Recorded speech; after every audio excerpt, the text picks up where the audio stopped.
Hi, and welcome to the electronic part of the 10th edition of the Complete PC Upgrade and Maintenance Guide. I'm the author, Mark Manassi, and this is a terrific opportunity. I'm really looking forward to doing this. Because, over the years, since I wrote the first version back in 1986, there's just been some things that would be, well, easier to show you than to write about. This way we get the best of both worlds. I'll be able to explain a lot of things to you in the book, but when things get a little tough and could use some demonstration, we'll be able to click right over here to one of the videos on your disk. So between the two of them, I think this could be the best job we'll ever get done in this book. Before we get started, let's talk a little bit about some of the tools that'll probably make your life easier. Now, it's true that in many cases, all you need is a Phillips screwdriver to get into most PCs. But picking up a couple extra tools can make some specific jobs a little more doable. So let's take a peek at what, this isn't an official toolkit. This is just my toolkit, the things that I've accumulated over the years. The first thing that you need to get that nobody seems to get is an anti-static wrist strap. They're really important, and the reason they're extremely important is that while you're working around inside a computer, you're going to find that, well, you won't find this until it's too late, that you can produce static charges very easily and destroy things. The trick is you stick this thing on your wrist, and then you clip it to something that's grounded. Now, a particularly good thing to ground it to is the case of the power supply, which we're going to meet in a little bit. So that's one thing we got to have. Another is a flashlight. You'll find that the insides of PCs can be very dark and difficult to see what's going on. And it's been my experience as the years go on that the insides of PCs get darker every year for some reason. So flashlights, good things to have. If you're working with any kind of telecom stuff, modems and such, you're going to find that modem lines often are not wired correctly. So I've got this little doodad. IBM calls it their IBM modem saver, but you don't have to buy it from IBM. There's some other cheap ones that I found. I found this one. Where did I find this one? I forget exactly, but it was a mail order outfit. It's just a little doodad that you plug into the phone line as if it were a phone jack, and you get different colored lights depending on whether the phone's wired backwards or not wired at all, or that sort of thing. Various and sundry screwdrivers and nut drivers can be very helpful. This odd-looking one, the star-shaped nose, is good for getting into a lot of compacts. Compact likes these Torx screwdrivers. It can also be used to change the headlights on your GM car if you have one of those. Little screwdrivers are useful. Little screwdrivers are useful for a number of things. One thing they're good for is for prying stuff open. You're going to see that when we take apart a laptop, that laptops are not straightforward to take apart. And these can be useful for getting in and prying little plastic wedges open. Again, more nut drivers, regular screwdriver, more screwdrivers. Here's one I don't see in many toolkits. This is a white eraser. Now, white erasers are useful for cleaning contacts on edge connectors on circuit boards. Now, the reason I say a white eraser is that the pink eraser, the one on the back of your pencil, works very well to clean those edge connectors. But the problem is that the pink erasers have a little bit of acid in them. If you kind of lick them, then you'll see they have a bit of a lemony taste. That acid will clean the edge connectors, but it also creates little tiny pits in the edge connectors where dirt accumulates, and before you know it, you're cleaning the edge connectors every day or so, and then it's twice a day, and it's almost like your edge connectors have become addicted to the pencil eraser. So white erasers are not acid, and that's why you want to use those. In the getting into small places department, or the grabbing little things department, a few things can be as useful as these little hemostats. Good things, you can get them at hospital supply places for $10, $12 or something like that. And if you went to college at the same time of history that I did, you might have a pair of these sitting around at home. Who knows? Needle nose pliers do the same kind of thing for you, except needle nose pliers generally have a little more strength. You can use them for bending wires or rebending tabs after you've accidentally bent them, that sort of thing. Another wonderful little tool. This thing looks like something that might have washed up after a hospital spill, but this is actually a little part extractor. What it does, it's got these little R2-D2 fingers, and I don't know about you, you may well be more coordinated than me, but in general, when I'm putting a system back together, I'll start screwing the little pieces back in, and that last screw, the very last screw, seems to be the one that somehow knows, and it doesn't screw in quite right, it doesn't bite, and it, dink, drops inside the box. At this point, you have two options. You can either pick the box up, hold it upside down, and give it a shake, hoping that the screw will fall out onto the floor. It will, but then it will roll under something heavy. Or alternatively, you can grab the screw or the nut or whatever with one of these little guys. Now, an alternative device that you'll find at hardware stores is a magnet on a flexible arm. That may be great for working on your car or your washing machine. It's terrible for working on computers because, as I'm sure if you think about it, you'll know that magnets around computers, very bad idea, at least at this moment in history. And then, before you start plugging things in, you might just check the outlet. Sometimes you find that some of your problems stem from the fact that you've got terrible electrical power. Perhaps the outlet's wired backwards, the ground's not connected, any of a number of things that can lead to electrical problems. These are cheap. Where did I get mine? Sears. Bought this from Sears years and years ago. And on the back of it, there's a bunch of lights. If I recall correctly, 2 green lights come up if everything's working just fine. Other good things to have. This here is a CPU extractor. These are useful for some kinds of CPUs. This is a little bit of an older tool. You probably won't need this for modern work. And, oh, I almost forgot. Probably one of the most important tools that I carry with me is I try to make sure I've always got a notepad around and a pen. The reason for that is when you're working inside something, it's so much more exciting to take things apart than it is to put them back together, because when you're taking them apart, there's that voyage of discovery that's going on. When you're putting them back together, it's, what did this nut do? There's a standard joke I'm sure you know about when it comes to working on anything, where when you take things apart and you put them back together, you have these leftover parts, but it works anyway. Your goal is not to have those leftover parts. Sometimes people will tell you that perhaps on a case, there's too many screws in the case, that they put them in there for no reason at all. I would say to you that the folks at IBM and Compaq and Dell and Gateway, these are people that are doing everything they can to save every possible dollar.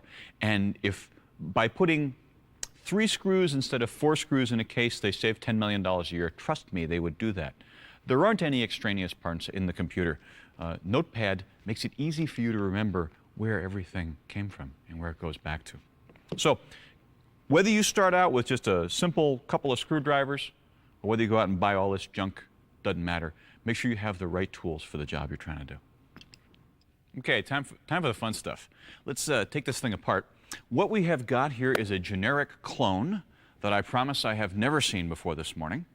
And we're going to figure out how to take the thing apart. You're generally going to find that almost every machine nowadays works like this. There's a few oddballs. Some of the Compaqs, some of the IBMs don't exactly work this way. And as I'll explain later, some of the other machines tend to be more highly integrated. What that means is you'll open them up and there's just one board inside. We specifically are working with a generic clone here because the clones will have more boards, there's more detail, more stuff that you can see. So step one, obviously, is to get this thing ready for disassembly. And this is our first problem, all these cables back here. Now you heard me say in the tools section that you need to pull these cables off. And before you do that, you should diagram it. Now to save time, I've already diagrammed this stuff. So I don't want you to think that I'm not following my own rules. And yes, I am going to put the anti-static wrist strap on as soon as we get the cover off of this little guy.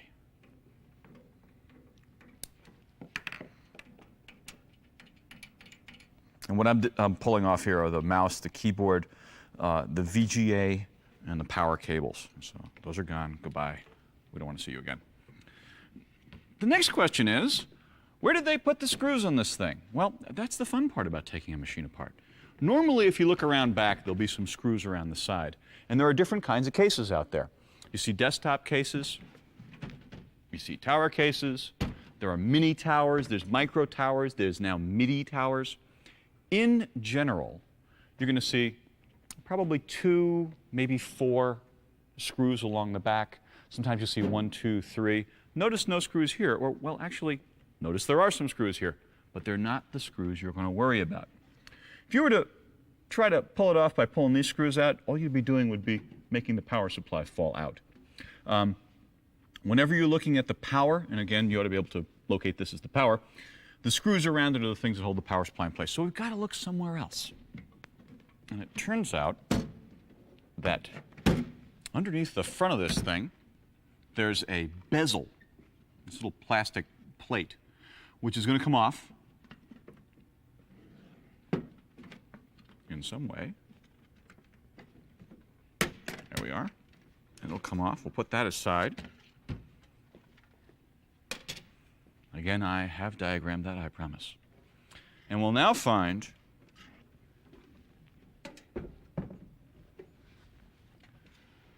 we're now going to see that right here we got 1, 2, 3. I took that screw out already, which leads me to another little thing that everyone should have. This is not a fruit cup, friends. It's just a cup. And basically the idea here is that when you take a computer apart, you're going to end up with a lot of small pieces. And if you don't keep track of these little pieces, life gets bad. Because what will end up happening, what many people will do, is they'll stick them on the table and then they'll forget about them and sweep them off. And then the screws are gone forever. If you got yourself a cup, it's just one nice place so you know where you kept all the little stuff. Then do what I do. Wait till the machine is completely disassembled before you sweep the cup off the table and dump everything on the floor. Other folks like to use some masking tape. They'll put a strip of double-sided masking tape up, and then they can slap the screws on there. Some people put them in their pockets, but be sure to reassemble the machine on the same day if you put it in your pocket. Or other people will put them back in the screw holes once they've taken the thing apart. I guess that way it's easy to remember which screw goes in which hole. It seems like too much work to me. Now I've taken this out, and again, the second real fun part is figuring out how to get the cover off. My first guess is going to be that if I push it, you saw what I did there, grab it on the outside, push in with your thumbs, and this case comes off. In actual fact, the thing that's generally a little more trouble than taking it off is putting it back on, because you find some of these cases have not been well taken care of. Now, we got the cover off, and ta-da, come look at that. This is where all the fun stuff is. Note the cables, note the circuit boards. The idea here is that we want to scare you from working around in here so that some guy can charge you $80 an hour to do work in here. But in actual fact, this is simplicity itself, friends, and that's what we're going to do. What I want to do is we're going to take this guy apart, we're going to do it piece by piece.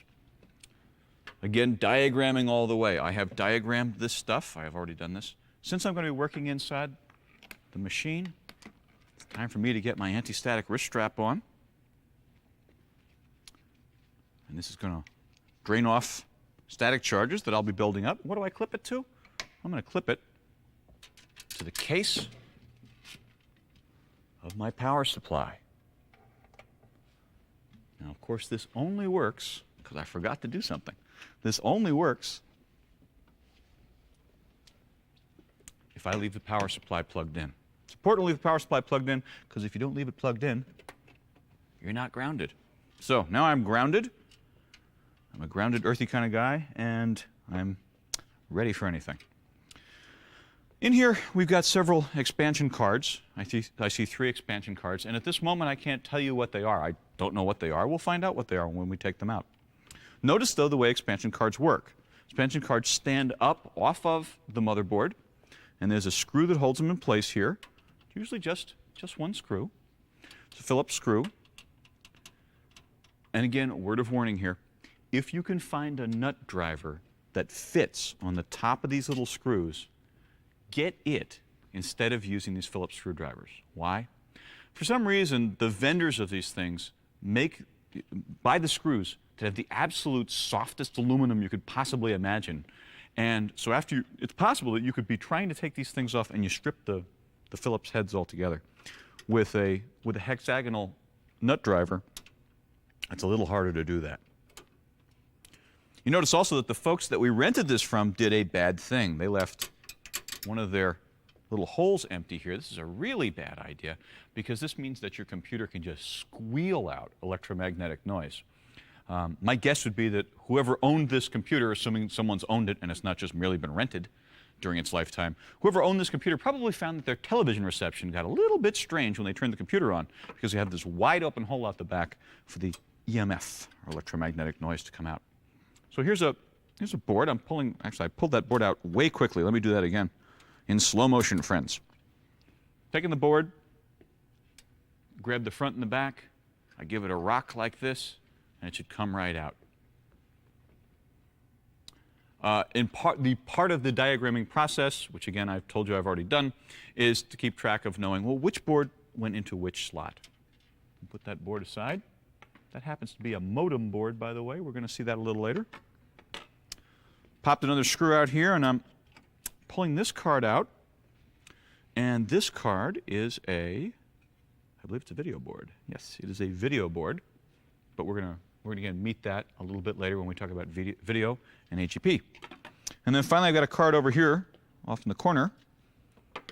And it's got a cable hanging off of it. And that cable is there because this is a sound card. That extra cable that's hanging off of that card, we're going to use to attach to a CD-ROM. However, I note that the people who put this together neglected to attach this to anything. So, we'll just disconnect this. And again, that comes right out. Okay, our circuit boards are out. Now, look, in the real world, you're probably not going to disassemble a complete computer down to the pieces all at once. You're probably going in there, you have a mission, there's just one thing you want to do. You want to replace the memory, or you want to replace the CPU, or put a new circuit board in. What I want to do here, though, is I'm going to just strip this thing. We're going to completely take everything out, just so that you can see all the procedures, what's involved with getting all the different pieces apart. What should be the next thing that we should do then? Well, my goal is I'm going to try to get this motherboard out. I'm sorry, I should have mentioned that. Used that phrase, didn't explain it.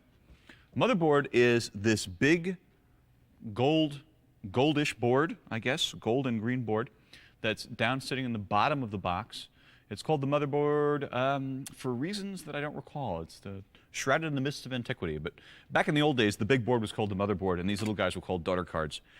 I think it's probably because in the technical world, the people designing this don't get a lot of dates, you know? But in any case, some folks call it a system board or a main board. In any case, we would take this board out for a number of reasons. We might take this board out to replace a CPU. We might take this board out to replace a memory. So let's see how we do that. One thing I'm going to do is I notice I have a big set of wires over here, and this big set of wires is the power connector. This guy down here, perhaps you can see how that is attached to the motherboard. Back in the old days, we used to have two separate connectors. Now we've got just one of them that plugs into the motherboard there. Let me move that around so you can maybe even see it. How's that, Mr. Camera Guy? Good. And this is an easy one. There's a little lever that we push, and then it pulls right up. And let me show you here. That little button here is the thing that holds it in place. So when you're pulling it out, you push this in, and you can see that it opens that little jaw, and then it'll pull right out. And again, diagram, diagram, diagram. You put a power supply in backwards, and really bad things happen. And not only do really bad things happen, they happen quickly with great effect. Next, we're going to take the CPU out. I'm going to take the CPU right off the motherboard because it's so easy to do it these days. And the way we're going to take that CPU out is as follows. Again, looking at the motherboard here, you see this black rectangular thing, a little bigger than a Hershey bar, I guess. And this is the CPU. And the big thing attached to it is the CPU fan. Now the fan needs power, and that's this little guy. The fan's got power, that's this little guy right over here. And this is an easy one. This one just pulls right out. And then the CPU itself just comes right out. We're going to focus on the CPU in a minute, but just if you want to take a quick look, there's the CPU right there. This is an Intel Pentium 2, if I recall correctly. Got to take the other pieces off to find out for sure. Okay. What else are we doing here? Next, you will find that after you've detached the power and removed the CPU, again, you don't have to remove the CPU, it just makes life a little easier. You'll find up in the corner very often that there is a set of colored cables. And this set of colored cables connects to a number of things. The kind of thing that you see here is front panel switches, power switches, those little indicator LEDs. All that stuff gets drawn to the motherboard at one location. These are easy. They all come off. You just pull them right off. Here's the problem. The problem, everyone does this, is by the time you get here, you're thinking, well, hey, I'm doing really well. I am one PC disassembly stud kind of guy. I'll just yank these puppies off. And they're really easy to take off, and they're utterly impossible to figure out how to put back on if you don't diagram them. So please, please, please diagram. And for example, what would I be? Here's my CD cable. Get that guy out of the way. For example, looking at this, you would see, oh, look, here's a cable that's got a white and a green wire. Well, in this case, I would diagram, let's see, the green wire is close to the edge of the case. The white wire is over on the power supply side. You can't see it, but trust me, I'm pointing over here to the power supply side. Get yourself some sort of orientation. The two words not to use are left and right, because when I'm taking this apart and I'm looking at it this way, left and right swap around. So try to find orientations like towards the hard drive, towards the edge of the box, towards the back of the box, towards the front of the box. So I'll pull all these guys off because, again, I have diagrammed them. So that's out. So what have we done here? We have gotten the indicator lights off. We've gotten the CPU out. We next are going to disconnect the drive cables. The drive cables are sitting back here, way in the back, right about there. This is a part of a redesign of the motherboard that happened a few years ago called an ATX motherboard. The notion here is that the hard drives are right about here, and we want the cables to be right about here. So they're all very, very, all very, very close. You can see the hard drive here, and you can see the cables here. Back in the old days, we used to have to route the cables, way over other boards and lots of other inconvenient stuff. So, again, I'm going to note, what are the kinds of things I'm going to note? Well, I will note that there are two cables, two ribbon cables. And while it's almost impossible for you to see, these cables have got a very faint pink line on one side. I'll ask you to trust me on that. When you take yours apart, you're going to see typically these gray cables, although sometimes they are a light blue, and you'll see them with either a solid red along one side, or as you see here, it's not a solid red, it's kind of a reticulated red, sort of a dotted red or pink. It's important to know the orientation of those cables, because if you put them on backwards, it used to be that if you put cables on backwards, drive cables on backwards, you could damage drives. Nowadays, as I understand it from my experience, if you put the cable on backwards, you don't screw up the drive, but the drive doesn't work until you put the cable on properly. So the stakes are not as high as they once were. In any case, notice that there are two of these cables. There are two of these cables because as of about 1995, all of a sudden motherboards started supporting two separate channels for hard drives, which we're going to talk about a little later. The reason two separate channels are useful is that you can put two drives on each one of these channels. So one of these channels, which by the way is called an EIDE, Enhanced Integrated Drive Electronics, or IDE, we often shorten it to. This is one IDE channel. It'll support two drives. Could be a hard drive, could be a CD-ROM, could be other things, could be a zip drive. And this one will also support two drives. So one's going to be the primary, one's going to be the secondary. Which is which? Golly, I don't know. So here's where I'm going to cheat. I'm going to say, let's see, which one goes to the back and which one goes to the front? Well, what I'm going to do is I'm just going to write on it that this one, I'm just going to write back and front. The easier you make diagramming, the easier you make your life later. Because typically when you're reassembling things, you're not assembling things in a calm period. You're usually doing this under fire.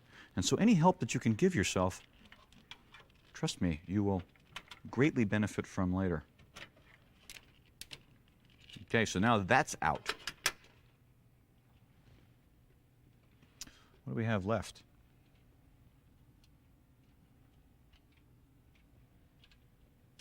The motherboard sits on a plate, and this plate is held in place with several screws. If we look on the bottom, we see that there are several screws which are holding this motherboard plate in place. I'll take those guys out.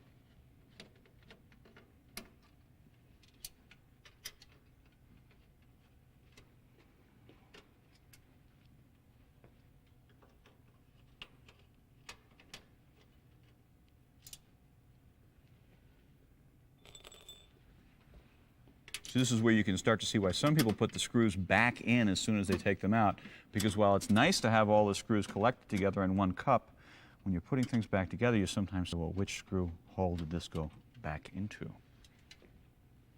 Because another trick that I've seen people do, and I've done this sometimes, is you get a piece of paper, and as you're diagramming, perhaps you diagram a motherboard, you just take the screw and you actually poke it into the paper at the place where the screw would go.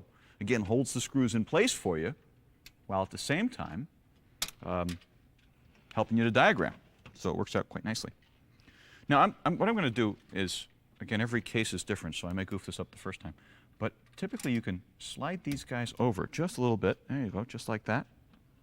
And usually our motherboard plate will come out quite nicely for us, assuming that I haven't missed one of the screws.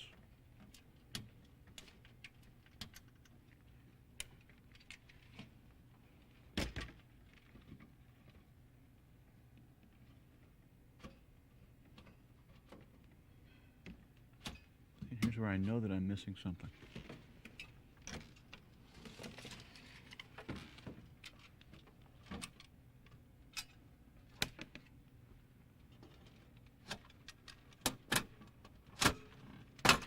Aha, there we are.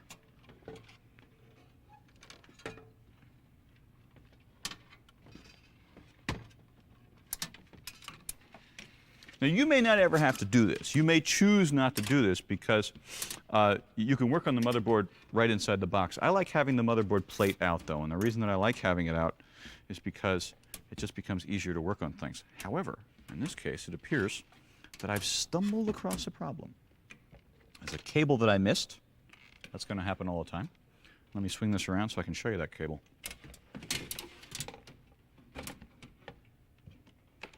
The floppy drive cable. It'll be easier when I pull this out for you to see this. The floppy drive cable. That's not the floppy drive. That's not the floppy drive. There we are. There's our floppy drive cable. And that guy needs to be disconnected.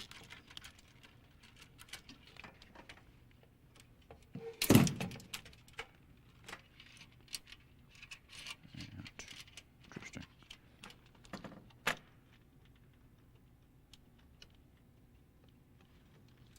The audio cable on the CD comes out. And at this point, that case goes away for a little bit. And what I've got here is the removed motherboard plate. Now, what are we going to see on this? You're going to see, first of all, the motherboard is held in place with a number of screws. If you were to try to replace the motherboard at this point, if you wanted to convert from let's say, an older Pentium motherboard to maybe a Pentium 2 or Pentium 3 motherboard, this would be the places where you'd take the screws out and the motherboard would come right off. Now, why would you be doing that? You'd be doing that because, first of all, one of the great benefits about the way PC motherboards are put together is that finally, after years and years and years, we finally sort of standardize on a particular size. And so if you go buy yourself a new motherboard from some no-name outfit, it's going to go into this case with no muss, no fuss, no greasy aftertaste. What else have we not seen here? Let's see. We've got memories over here. These guys, right there, these are called SD-RAMs. And you push those little white levers out, and the memories come right out. And this is a case where, again, it's double and triple and quadruple important for you to make sure that you're grounded before you do this. Because if you start pulling memories out and you're not grounded, you can greatly damage your system, well, your memories, actually. Here you notice we got actually two different size memories. Looks like we started out with 32 megs and they added 64 megs. And that's probably all I'm going to show you on the motherboard right now. Let's put that aside. Bring our case back up here.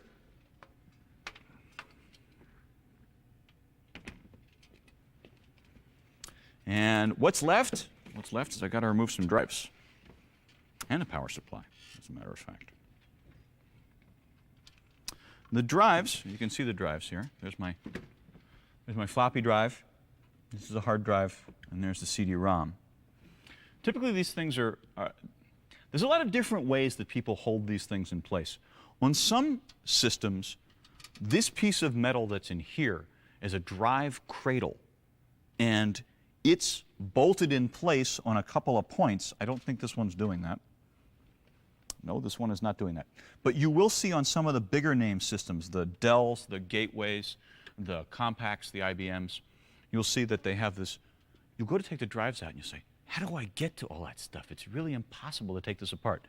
It's not in a case like that. Look once and look twice and 3 times and see whether or not there's a screw or two around here that if you pop out, that this metal cage just comes right out, and then you can work on it at your leisure. This one doesn't do that, but that's something to look for. Now in this case, these guys, now have I completely confused you yet about where we are? Well, just for orientation, this is the back of the computer. This is the front of the computer. These cables here are the multicolored cables that we pulled off the motherboard that I said were very, very important to diagram. There's our hard drive connectors. We even have a label, BHD, whatever that stands for. CD-ROM here, hard drive, floppy drive. Now, the way these are going to come out in a non-cradle situation is that you typically have screws on both sides. It really is important to secure your hard drive with screws on both sides, particularly the more recent kinds of hard drives. As you know, if you've been following the PC world for any time at all, hard drives are getting smaller and smaller and smaller and smaller, and that means the tolerances are getting smaller. It means that if you don't secure them on both sides, there's a really, really, really good chance that you could start running into trouble with your hard drive. So I'm hoping that these folks we're going to discover have secured their hard drives on both sides. And if we look, all these cables don't make this very easy now, do they? If we look right there on the hard drive, there are 2 screws on this side, and we'll take those out. And I'm hoping that we'll find 2 screws on the other side. But a lot of times you'll go working on a system that somebody else has been in, and you're going to find that they got a little lazy and said, oh, it's just too hard to put that screw in on the other side. I'll just leave it off and make life easier for myself or the next repair person.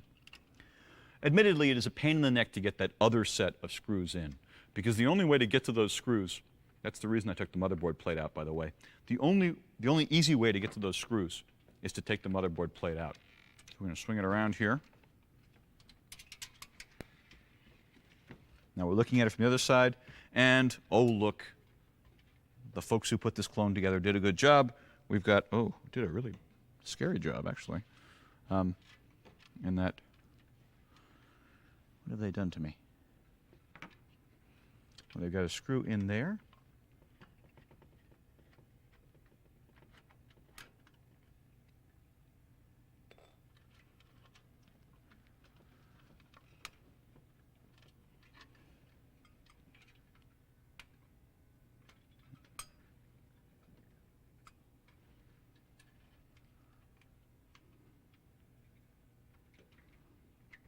Aha.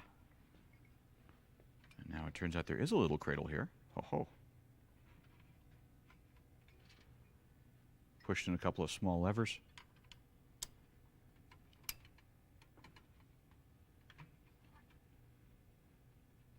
And that screw comes out. And our hard drive comes out. So again, when you're looking, look for some kind of cradle or modified cradle. Hard drive comes out, and what do we see here? The hard drive has got 2 connectors. There's a power connector, it's called a Molex connector, and another connector here, which is the IDE ribbon cable. It'll be a 40-pin ribbon cable. You just disconnect both of these. This is an easy one because it's keyed. It's not possible to put it in backwards unless you're really strong and really dumb. This one, in contrast, some drives have a key on them. More and more drives have a key on them. Many do not. In this particular case, again, what am I going to notice? I'm going to notice that on this ribbon here, there is this side, which has got a red reticulation on it. We're going to take a note that the red reticulation is sitting in towards the middle of the drive. It doesn't sit towards the outside. So if I were to make a note there, I would say, okay, that on the drive, the red reticulation is towards the center. So we'll pull that cable off. And I'm trying to rock it off because I don't want to pull the cable out of its connector. That's our hard drive. And this is standard EIDE hard drive.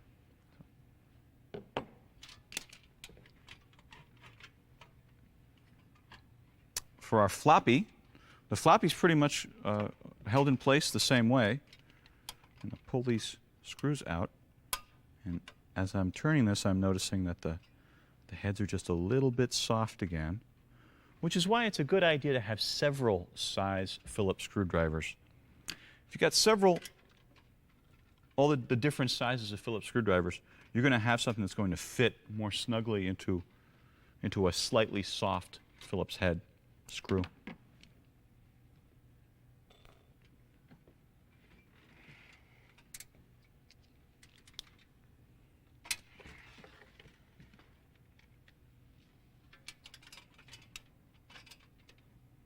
Couple of screws over here again. Why would you care about this? Why would you do anything like this? Once in a while you get a floppy drive that'll fail on you. You're not going to try to fix floppy drives, because at this point I think when last I checked the new floppy drive is $15. So it's probably not worth, and it's probably impossible actually. As floppy drives have gotten smaller, more and more things have become unfixable. Now I've already disconnected the ribbon cable. I disconnected the ribbon cable in order to get the motherboard out. Now I'll take the power connector off as well. And these guys usually just pull right off. And it's only going to go on one way, thankfully, again, unless you're very strong and very dumb. Not much left. We just got the CD-ROM and the power supply to take out. And the CD-ROM looks like it's got a couple of little levers up front. Oh, and they've made life very easy for us here. Just pop those little levers up and it slides forward for me. But again, as we come around back,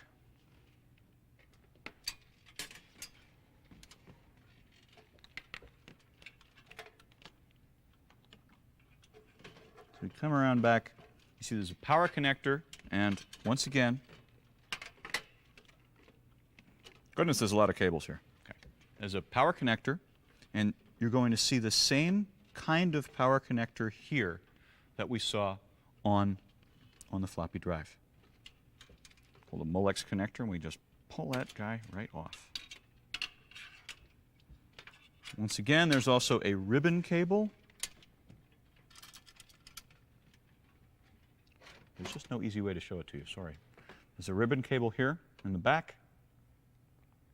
And you notice that in this case, I've got the red reticulation goes over this way. And how can I describe that? Well, I'm looking at it from the front of the computer, and I suppose I could use the R word, right. I suppose that's probably the best way to describe it. Right as viewed from the front.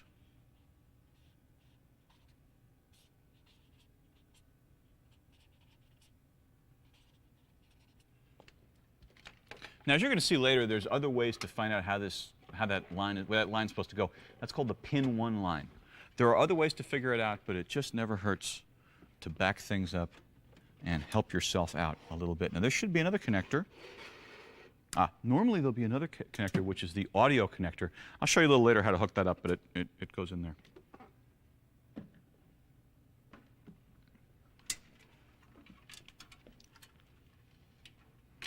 Only one thing left, and then we're done. We have a completely destroyed computer. And that's the power supply. The way to find out how to get to the power supply is you always have the dead giveaway of the power cable. At this point, I don't much care about static because I'm just dealing with the power supply, so I get rid of this. Power supplies are pretty mean. Static electricity is not going to kill them. And typically there's some screws that hold it in place. Here we got 4 screws.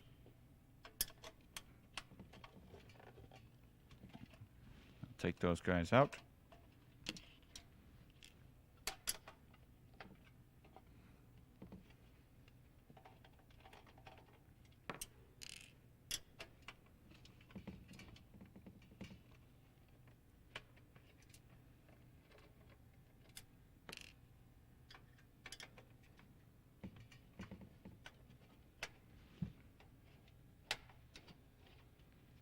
So summarizing, as I'm pulling this last piece out, our power supply comes out.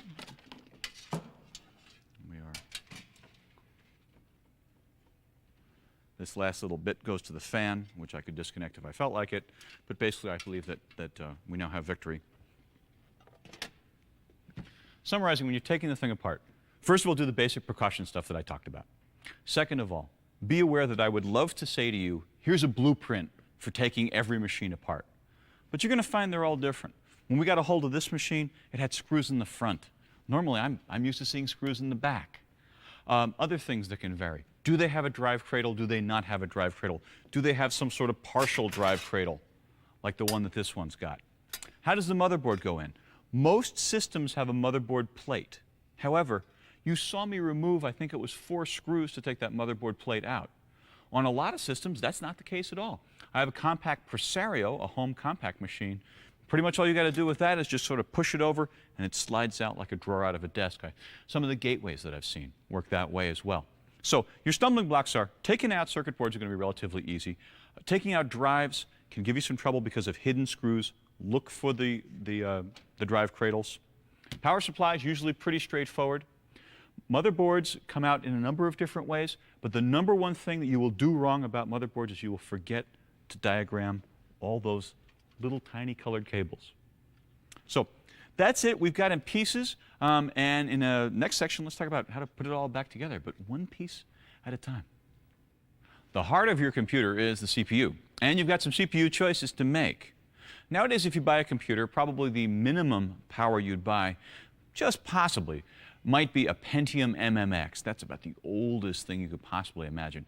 The minimum that most of us have, though, is some machine that's a member of the so-called P6 family, or Pentium 2 systems. I want to show you a few of those, talk a little bit about how they're packaged, how they're cooled, and how much you can swap them around. Now, the baby brother of the Pentium 2 family is a chip called the Celeron. The Celeron is simpler than the other chips because, as you're going to see, it has no memory associated with it. Because it has no cache memory associated with it, Intel's able to sell it cheaper. And really what they're trying to do is knock off their competition. The AMD and Sybex guys are actually selling maybe more than 3 or 4% of the CPUs, so Intel fears them. So they've got a cheap version, which is the Celeron. Celeron goes up to about 400 megahertz, but I'm sure that in time it will get even faster. Now, one thing that you'll run into with CPUs, though, is that CPUs are more and more and more compact. Back when PCs first came out, you would see a PC with on the order of 27,000 transistors crushed into a small space, a space about the size of your thumbnail. Nowadays, though, in the Pentium world, we are literally talking about millions of transistors crushed into that same small space. And you know what that means? That means heat. When things run fast, higher megahertz, you know that phrase, it's like horsepower, bigger numbers are better. Higher megahertz generates more heat. So if you take the exact same chip and run it at, say, 30 megahertz or 60 megahertz, and nobody runs them at those speeds anymore, but using that as an example, take that same chip, run it at 60 megahertz, it runs hotter than when the same chip runs at 30 megahertz. So the fact that chips are running faster than they used to makes them hotter, and the fact that they're more compact means they also run hotter. That means we've had to get a little clever about the way that we keep these things cooled, and typically what we see are fans. This particular Celeron was packaged with a fan. It's a little small fan unit. And the unit is attached to the CPU, like so. But how do we get it to stay? Well, that depends. In most cases, there's some sort of adhesive or epoxy. And in this particular case, it's this little piece of paper. If I pull this off, I can permanently affix the CPU to this cooling fan.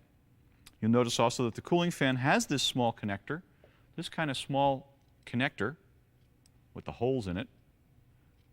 Where's a good way to look at it? There's a good, maybe a better way to look at it. No, I can't show you a good way. Oh, there it is. Sorry. The little holes up front. This is called a Berg connector, and this thing plugs right onto a slot on most modern motherboards. Next up is the basic Pentium 2, and that's why it's called the Pentium 2. Here you see one that has got a fan assembly already on it.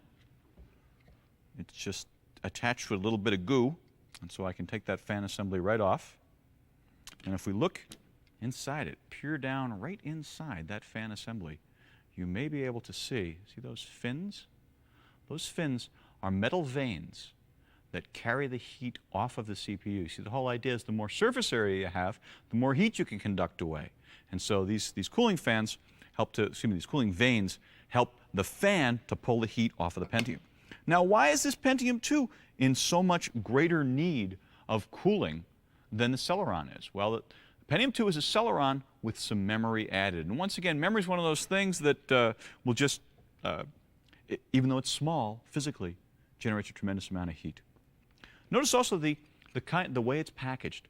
This is packaged with this edge connector with the hole in it. Now compare that to the Celeron, and you see the Celeron has a package with a bunch of little pins in it. Those little dots you see are little tiny wires, little legs, pins.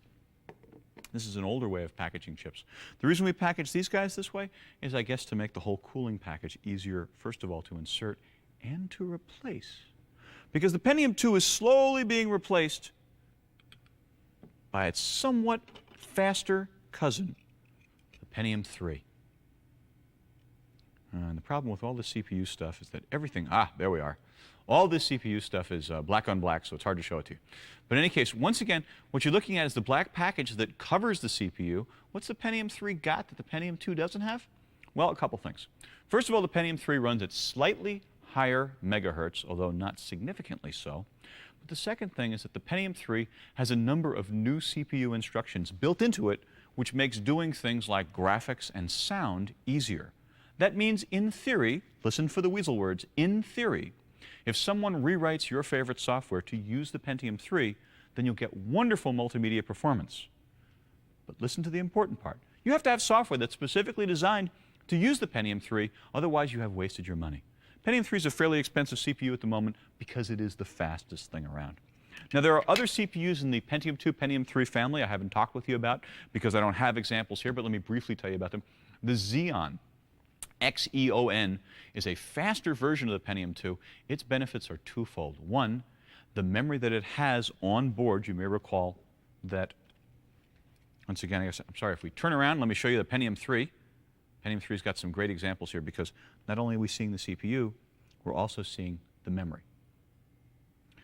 There's more memory on a Xeon than on a Pentium 2 or Pentium 3.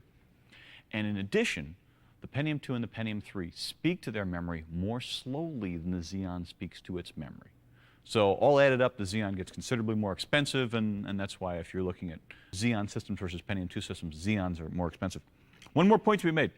If you're going to upgrade your system, if you've currently got one of these Pentium 2 systems and you want to upgrade to Pentium 3, you're going to notice that these edge connectors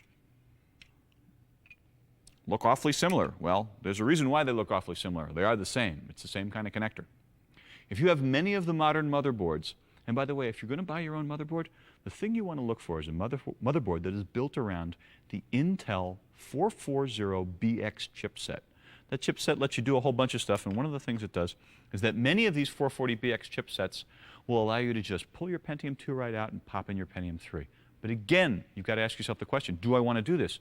And if you're running old software, the answer is no. There's no point at all to getting a Pentium 3. It won't go faster unless you've got the better software for it. Another example of that is that much of today's software can't even use the full power of the Pentium 2. For example, I am a big user of NT version 4. Now, NT version 4 is being replaced by Windows 2000, and there's an interesting story because in my experience, if you run Windows 2000 on a Pentium MMX, the old one, at 266 megahertz, it runs considerably more slowly than a Pentium 2 at 266 megahertz. In general, if you're running some game like Frogger, some old game, and you run it on a Pentium 2 versus an MMX at the same speed, you won't see any difference. But with Windows 2000, significantly different performance. And the reason there is because clearly Windows 2000 has been written to use the full power of the Pentium 2 chip. And as time goes on, we'll probably see new software that will run horribly unless you have a Pentium 3 or the Pentium 4 or whatever it is that comes next. Okay, we yanked out the motherboard before, and now that we've got it out, let's take a good close look at it. Why do you care? Well, you care because you might replace any of a number of things here, first of all.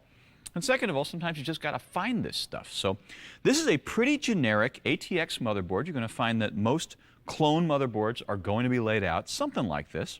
So once you get the feel for, how this one's laid out, it'll be relatively easy to find other things. I want to start out over on this piece here. And up in this corner, you notice that we've got a sort of an older, traditional-looking chip, kind of long rectangular chip. The technical phrase for this kind of chip is called a DIP, dual inline pin chip. Notice also that it's sitting in a socket, which is kind of odd these days. Most things aren't sitting in sockets. The reason is that is a little computer all in itself. Yes, believe it or not, it's a CPU and some memory and some read-only memory. That is some never changes memory that's got a little program in it. Well, what are you doing with a computer all in itself on your motherboard? What that is your keyboard controller. Believe it or not, you've got an entire standalone computer whose only job it is to keep track of your keyboard. Now, the reason that it's socketed is that once in a while, the program that's in there becomes out of date for some reason. I haven't seen this in a few years, but I do recall that when OS 2 came out, there was a need to yank the keyboard controllers on a number of motherboards and replace them with these new chips. What did they cost? Well, sometimes the manufacturer will give them to you for nothing. Sometimes, however, it costs extra money. In any case, taking them out is really straightforward. You're probably going to use a flat screwdriver like this. You just get in underneath and pry it up just a bit. I'm not going to do it. And then pry it up over on this side a little bit and go back and forth about 3 or 4 times till it gets loose. Again, be sure you've got your anti-static wrist strap on before you do any of that. Another thing that you might end up working with, probably higher probability than your keyboard controller, is your battery. System's got a battery. One of these little coin batteries is typically what you see on motherboards. Although, to tell you the truth, many of us probably will never change a motherboard battery because they're good for about 3, maybe 4 years, and by that time it's time for a new computer, isn't it? But in any case, changing a coin battery is just straightforward. It pops right out. The one thing to be absolutely sure of is that if you put the battery in backwards, you could well damage the motherboard. I was going to say I did it. A friend of mine, no, I did it. I blew a motherboard once by putting one of these coin batteries in backwards. These little connectors over here, you may not recall, but these are the ones that I warned you about when we were taking the system apart. And I know I sound like a broken record, but I'm trying to keep you from doing the dumb things that I've done when I've taken systems apart. These are those little pins that stand up so that all those little connectors for the lights, the switches, etc., have a place to go. This is the chip that says energy on it. That's one of the motherboard support chips. Moving over this way, I've got these long black plastic things, 4 of them.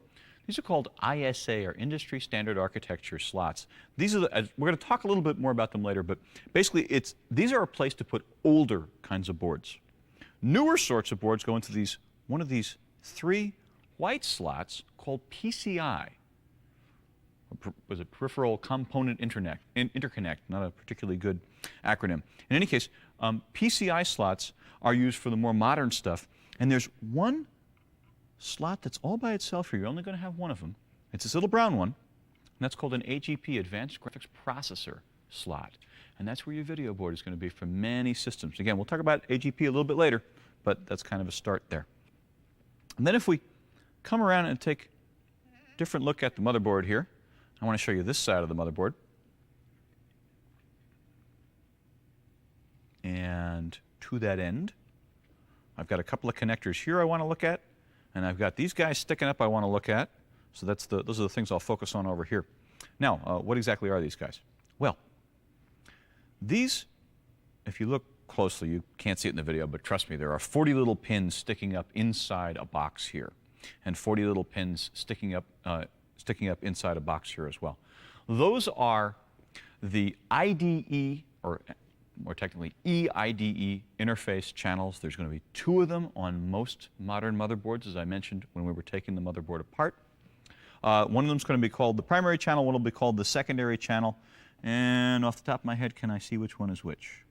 Some motherboards label it, some do not. It's nice if you can find one that labels it, and I'm looking here, and it doesn't say. But many motherboards will come with a diagram.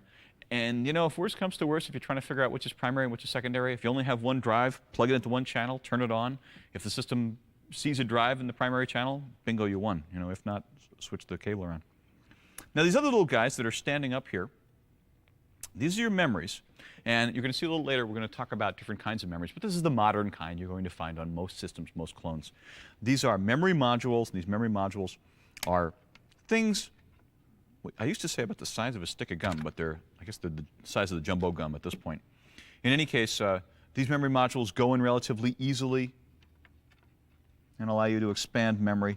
The main problem you run into is nowadays, most motherboards that are out there will only accommodate perhaps 500 megabytes or 768 megabytes of memory. And I hear you laughing, saying, am I going to need 768 megabytes of RAM, Mark? I mean, good Lord, I've got 32 megs or 64 megs now.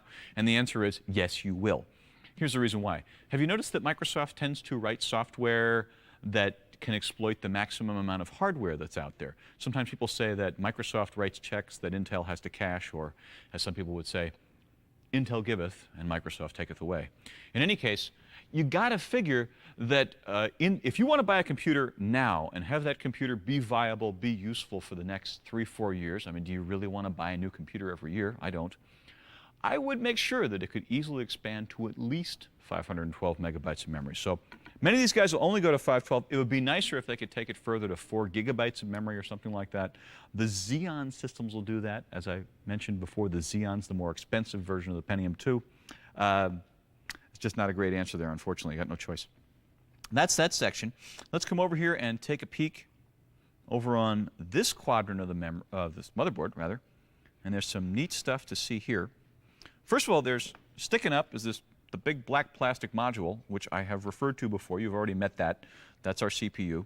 And once again, notice that the CPU just slides right into its nice little slot there, and it will come out quite easily. That's a wonderful, wonderful thing. Until recently, we had to do some real gyrations in order to get a CPU to go into a slot with lots and lots of pins. It was nasty. And typically, you'll find a fan connection as well. Goes into that Berg connector we mentioned before. Sitting over here also is another one of those connectors that looks like it might be that IDE connector. But if you were to count the pins, trust me on this, if you were to count the pins, you'd see the 34 pins rather than 40 pins. That's the floppy connector. Back over here are all of our connections to the outside world. And it wasn't that long ago that you'd have to put separate boards in your system to get these outside connections, but now it's very convenient and it's right there waiting for us. As soon as you plop in a motherboard, you have a keyboard and mouse connector. And for those of you that are just setting up your first system in a few years, that might be a surprise, because keyboard connectors used to look like this, round, but they used to be bigger. Now we've got the mouse and the keyboard look the same, and which means you sometimes have to be a little careful. It's easy to plug in one where if you've plugged in the mouse and the keyboard and turned the computer on and the keyboard doesn't respond and the mouse doesn't respond, turn it off and swap the connections around and you'll be fine. We have what should be familiar for those who have been using PCs for a while. You see this connector here. This is a D shell. It's called a D shell connector. Why? Because if you look at it like this, well, come on, play along. If you look at it like this, then it kind of looks like a D. And they're either called DB9 because it's got 9 pins, and you'll see male or female. In this particular case, it's got the pins, so this is a DB9 male, and you know that that's a serial connector. Serial, also known as RS-232, or COM1 or COM2. The things you'd attach to that would be a modem, perhaps an attachment for a cradle for a Palm Pilot. Many digital cameras will connect to the computer and allow you to download the pictures using a serial port. Serial ports are kind of your nice, all-purpose, very useful ports, but the problem is that they're too overworked. Most of us find we need more than 2 serial ports. And it's a pain in the neck to add a 3rd serial port. You can do it, but you won't like it, trust me. So that's why we have this other newer kind of connection, this newer kind of connection here. One of these little guys. These are called, actually there's 2 of them here.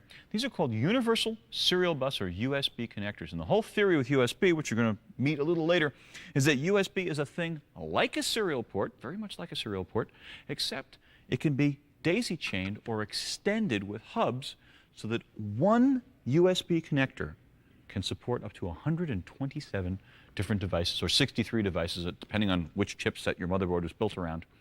And the speed's pretty good. We're talking about over 10 million bits per second. So we can do some very, very cool stuff with it. 2 problems with USB. The first problem is your operating system probably doesn't support it. Windows 95 in general does not support it. The latest version of 95 did, but most of us don't have that. Windows 98 does support it. NT4 does not support it. Windows 2000 does support it. So if you've got a relatively new operating system, chances are good you've got USB support, otherwise no go. That's the first problem. The second problem is that you need something to plug into USB. There are some peripherals that attach to USB, some cameras, some video cameras, the video conferencing cameras, some keyboards, some mice, some scanners, but not a really huge and wide variety yet. That's changing with time. So we've seen the connectors, the floppy connectors, CPU. There was a power connector. I guess I should bring that back over here. Forgot to point that out for you.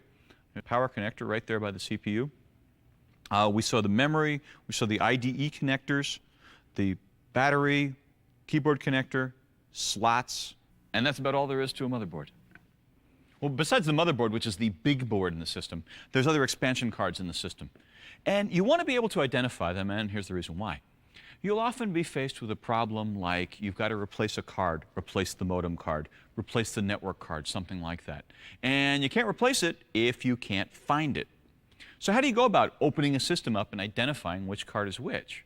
It may sound easy, but in actual fact, take a look at these cards here. I mean, if you look at these really quickly, you'll notice that they really kind of all look the same. They tend to be all green with an edge connector, except for the brown one, which has an edge connector. But in any case, they look like flat things with lots of circuits and some chips and some things on the back. Once you learn to speak the language, once you've got the Captain Midnight secret decoder ring about how to look at the backs of these boards, you can immediately zero in on what it is that they do. So I want to take just a few minutes here and just acquaint you with some particular connectors that you find for particular functions. Let's start off back on the motherboard. The motherboard's got a bunch of connectors over here. And again, on a modern system, these connectors will be on the motherboard, but on an older system, these may be separate cards. So let's take a look at these connectors. Notice, again, that we've got, if you looked in the motherboard segment, that we've got D-shell connectors here. Again, they're called D-shell connectors because they kind of look like a D. They are then identified by whether they're male or female. We've got a female one here, males over here, and the number of pins or holes that they have. This, for example, is a DB25 female. DB25 females are used for a number of things. Macintoshes use them for SCSI, for example, but almost everybody uses them for printers. So that's a parallel port.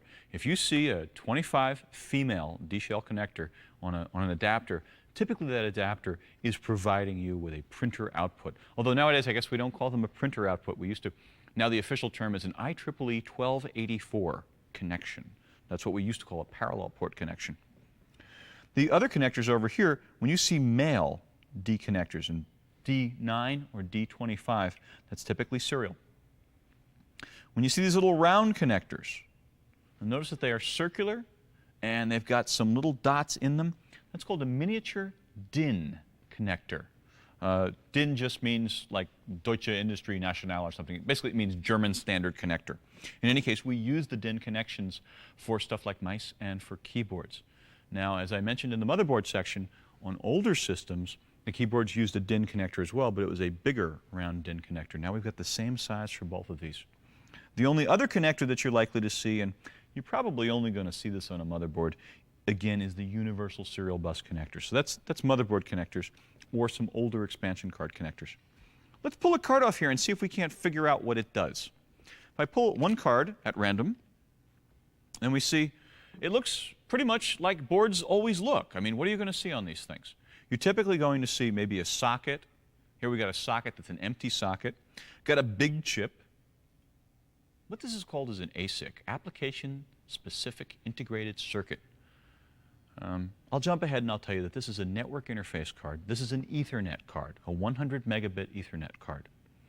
Back in the old days, the first Ethernet card I ever installed was an Etherlink Plus card. This was a card about, this big, and that had something on the order of 80 or 90 chips on it.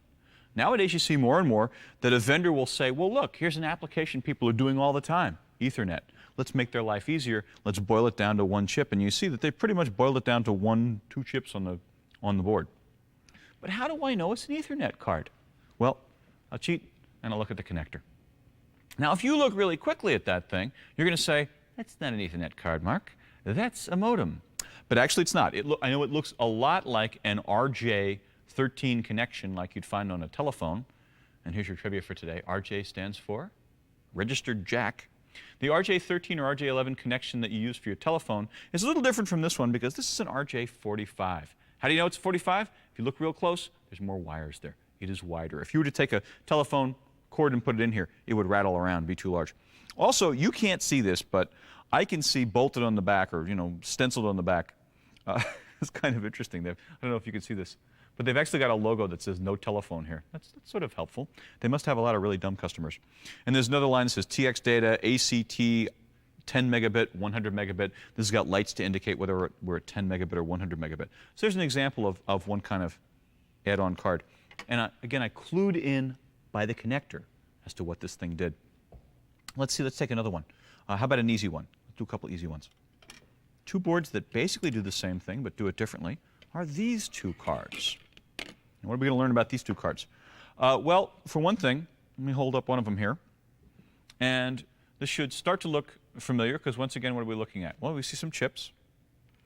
Notice these two chips are in sockets. Why are they in sockets? Well, they're probably things that you might want to change.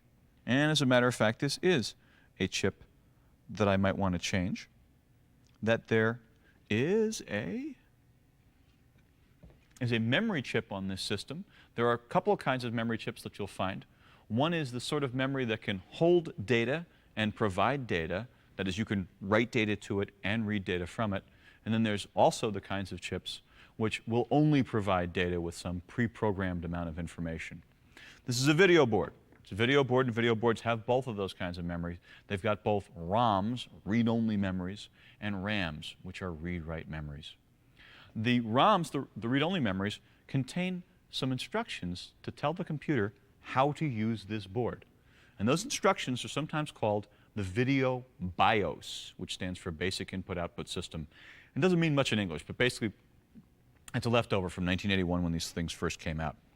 So we're looking at some memory here. And by the way, this video board doesn't offer us the ability to expand the memory, but you will see on some systems the ability that there'll be a set of connectors somewhere that lets you plug a board onto here to add more memory to it. Why would you want more memory on your video card? Believe it or not, more memory on a video card typically makes it faster. Back in the old days, it used to mean more resolution, more color.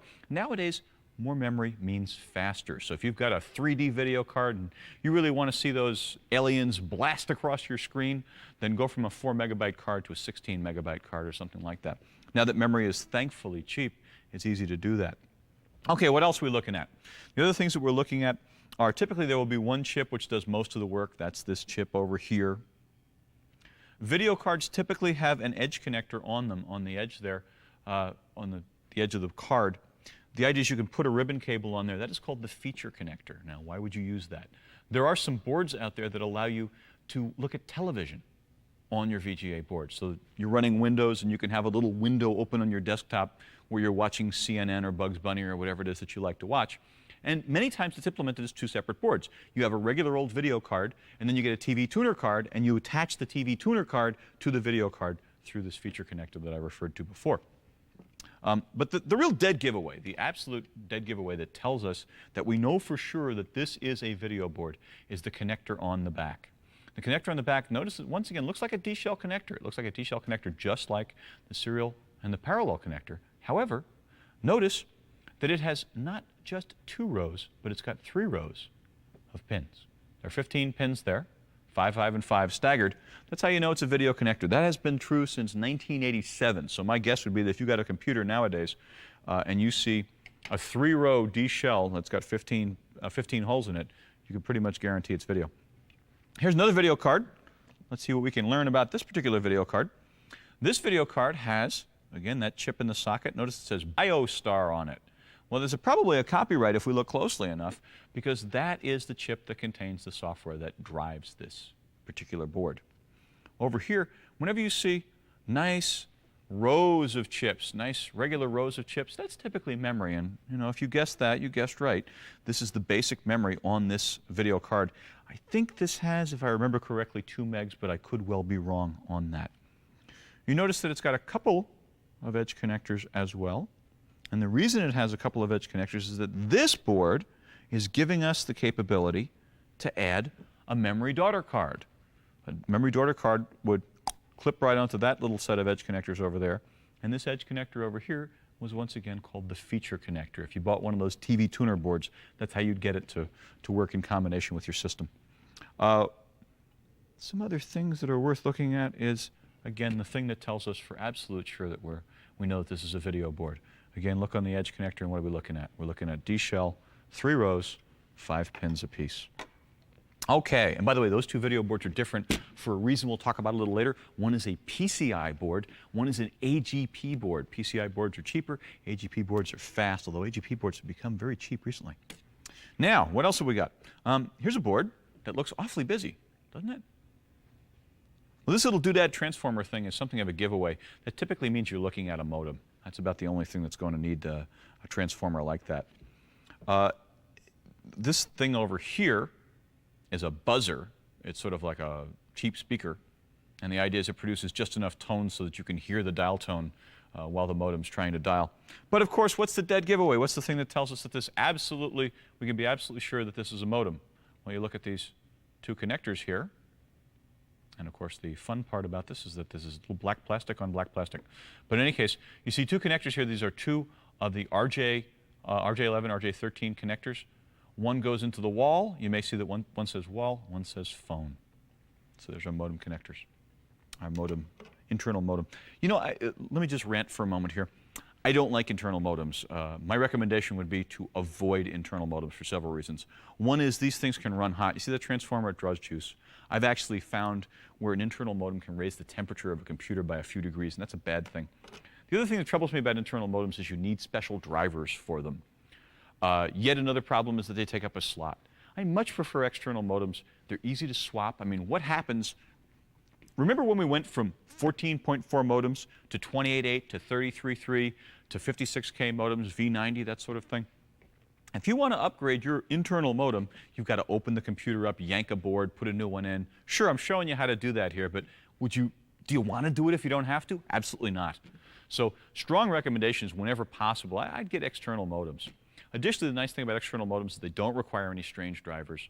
They're going to work with a far wider range of software. And perhaps best of all, external modems have the little red flashing lights to tell you what's going on. Manasseh's first law of data communications devices is that everything's got to have flashing lights, otherwise you don't know what it's doing, now do you? Our next card is one that you are probably going to have on any modern system. It's kind of become, well, they were very unusual 6 or 7 years ago, but as of the remaining months of the 90s, then we'd find that this is pretty much de rigueur. You find this almost everywhere. This is a sound blaster. It's actually a sound card. It's called the Sound Blaster. It's made by Creative Laboratories. They're the guys when it comes to sound cards. And what are the things that we see here? Well, we see connectors for a CD. You may recall that I mentioned to you that your CD drive typically has a cable that will run from this board out to the CD. That allows you to directly run audio from the CD to your speakers. That's how you can listen to music. That's how you can listen to an audio CD over the CD on your computer. Other things that we might find. Many times these guys have got big-time jumpers and dip switches, but as time has gone on, there's really only one jumper. Let me just point that out so that we can see a jumper, because we're going to be talking about those in a little bit. Now you see these guys here. The little black plastic things sit on some pins, and there are times when in order to reconfigure it, I would reach in and pull these jumpers right off. We'll talk about that in another segment. Anyway, so how do I know it's a sound card? Well, once again, the other thing that, besides the fact that it says Sound Blaster, is I also look at the connectors. And typically you've got several connectors on a sound card. Most sound cards act as double duty as joystick interfaces. Joystick interface, again, is a D-shell connector, 15 pins. Remember, VGA had 15 pins. This has 15 pins, but notice it's not 3 rows. Then you'll typically have several of these simple mini plug jacks, and one of the mini plug jacks will be microphone in, another will be speaker out, another one line in. So it'll allow you to take output from a stereo or something like that. Run that into your sound card, do sampling, do digitizing, things like that. Strongly recommend, make your life easier. There's no way, I mean, the camera guy shouldn't even try to get close here because there's no way to read these little letters. Off the top of my head, let's see, I cannot remember, but in this case, here we go. Blue is line in, red is mic in, and green is speaker. Speaker out, line out. Don't write that down, though, because every vendor does it differently. Do what I do. When you go to put this card in, write down the top one is whatever Woody said it was, line in. The one in the middle is the mic. The one below it is line out. Draw yourself a little picture of that on a label, and then stick it on the front of the computer. And that way, because if you're like me, you take your computer, you put it on the floor, and you shove it up against the wall, which means crawling around behind the computer and trying to figure out which thing to disconnect can be a pain in the neck. Make your life easier and diagram these connectors while you're thinking of it. And it's easier to do while it's still outside. Okay, I got one more board to show you here, which is a little bit of a funky, strange board. This board is an Intel Smart Video Recorder. Now, the value of this is a little unusual, but I'll bet you'll find more and more use for this. This is a board that allows me to plug this into my computer, attach my VCR or video camera, and take the output from videotapes and digitize them into AVIs and video clips just like the one you're looking at right now. Now you say, why would I want to do this? More and more we're seeing, and we're almost to the point where a consumer computer, it makes good sense to think about this. You've got piles and piles of old videotapes, stuff you've never done anything with. You get one of these video digitization boards and a huge hard drive, and you can suck up hours and hours of video, stick them on your hard drive, and then edit them with a system that's, you know, for $100 is the equal of what professional video editing systems could do 15 years ago. So some very, very neat stuff. Other things along those lines are some of the mini DVs, FireWire. We get a chance, we'll talk about that a little later. So when you're looking at boards, what's the keywords? The things we're particularly looking for are there may be a distinctive chip on the board. I mean, if it says Video BIOS, ding, ding, it's probably a video board. Look at the connectors, and again, we looked at the connectors on the back, but the edge connectors can be meaningful as well. And most of the time, the real trick is to look at those connectors on the back. Is it a D shell? You know, is it an RJ connector? Is it a 13, RJ13, RJ45? Is it, you know, oh, in the case of video, I didn't show you that connector. Come on back and take a look at that connector. And once again, some strange connectors there. There's that, it looks like a DIN connector, but it's not really. That's a Super VHS connector, or a YC connector, the video guys call it. And then there's the composite video, and that should look familiar because that's the same kind of connector that comes out of the back of your VCR. So anyway, you know, there's the trick. There's no trick to it at all. You just come to learn, and in the book, in Chapter 3, towards the end of Chapter 3, there is a complete table and a set of diagrams of every kind of connector you're going to come across the back of a board. Consult that table, compare it against the real world, and you'll be identifying boards like a PC repair champ. One of the basic things you're going to end up putting into almost any system is memory, because the need for memory just grows and grows and grows. So let's see how to do that here. I want to start off with the future and work my way back to the past, and then talk about some of the things you've got to worry about when you're purchasing memory. You've seen me do it before, but let me just do it quickly one more time to make sure we get it done. This is an SD-RAM. It's the newest, at the moment, kind of memory out there. There's a few options on it that I'll talk about in a minute. Taking them out is really easy, way easier than it was for earlier ones. You got a couple of levers here, and you notice I've cheated and took the motherboard out. Why did I do that? You can do this without taking the motherboard out, and indeed many people do. I recommend, and this is where you'll be throwing the rotten fruit, that you do take your motherboard out when you're going to be doing operations like this, because if you're reaching around in close quarters and you don't have quite the amount of room, I have seen people break RAMs, I have seen people break sockets. So if at all possible, yank the motherboard out before you're going to do memory changes. In any case. Well, SD-RAMs are pretty easy. There's a couple of these little white handles here. You just pop these things outward. I say you just pop these things outward. There they go. And at that point, the RAM will come right out for you. And it only goes in one way. If you try to put it in the other way, it's not going to go in, because it's got some little bumps on the bottom of it that align to bumps on the sockets. We got 4 sockets in this guy. And so this particular motherboard can accommodate 4 SD-RAMs. Now, not every motherboard can accommodate every SD-RAM of every size. SD-RAMs are as large as 256 megabytes at the moment. And so you should find out, again, look at the manual that came with your motherboard to find out how big an SD-RAM that you can buy. Before I come back to SD-RAMs, though, let me talk about some of the other RAMs that you're likely to see, maybe in some other systems. SDRAM, fair-sized memory module.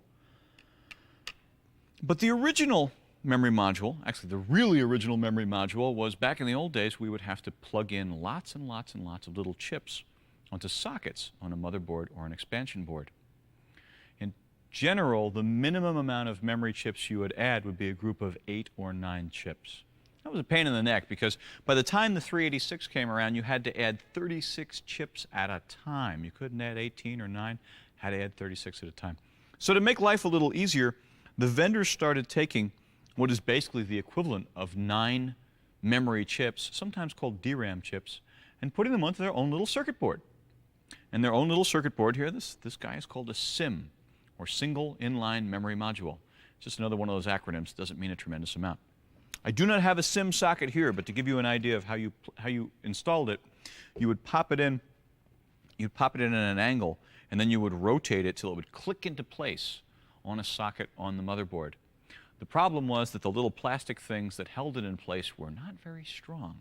And if you weren't careful, it was easy to just snap and break the little plastic teeth off.